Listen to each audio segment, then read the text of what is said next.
Chargers, Jaguars, crazy ending. Blake Bortles and the Jaguars overcame 2 late interceptions to force overtime and eventually pull out the win, 20-17.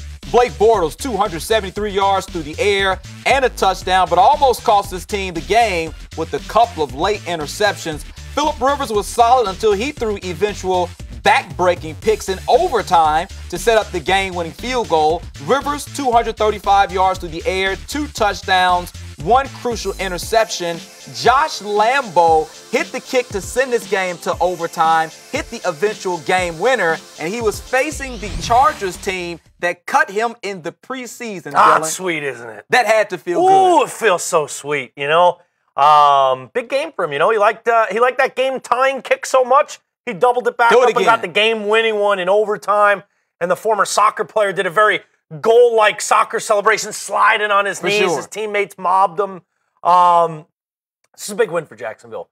This was the kind of win that they need when, you know, there's been times where the defense has been awesome all year, and they were really good again. They come up with that big pick in overtime that sets them up for the game-winning field goal, and they kind of, they didn't blink first. Phillip Rivers was the one that blinked first and threw that big pick, and that defense just seemed to contain Rivers and the Chargers offense all game long. Couldn't really get the run game going on this great Jags defense. But, you know, the funny part is we know the defense is going to play well. Can you win games where Bortles plays like Bortles? Because there's times he's played okay, and you see those baby steps towards progress. And then there's games like today where he sets them up in ways where you think Bortles is going to blow this game. Yep. And he did. I'll give him credit. He did just enough to not throw that big pick. Even though he had 2 bad picks in this game, he did just enough to kind of stay within himself and allow his team a chance to win.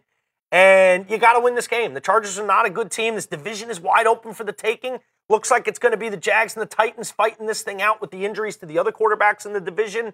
So you got to win a game like this. And even though it wasn't pretty, their defense bailed them out, and Lambo gets his revenge to send the Jags to victory. I'm sure he's going to be smiling ear to ear all day. Leonard Fournette back in action, of course. Didn't play last week, missed some team functions, 17 carries, 33 yards. He didn't get much going. You wonder when that run game is not super effective, can they still win? And the fact that they held the Chargers and Phillip Rivers, a team that likes to throw the ball, Rivers loves to throw the ball, to just 17 points, I think you can still count on this Jacksonville defense to give the team a shot. And you look at, they kept Rivers in check. Melvin Gordon goes for under 30 yards. Yep. Those are good signs, you know, and they play to those strengths. They're realizing they have one of the best defenses in the league. I think they feel like they have the best defense in the league.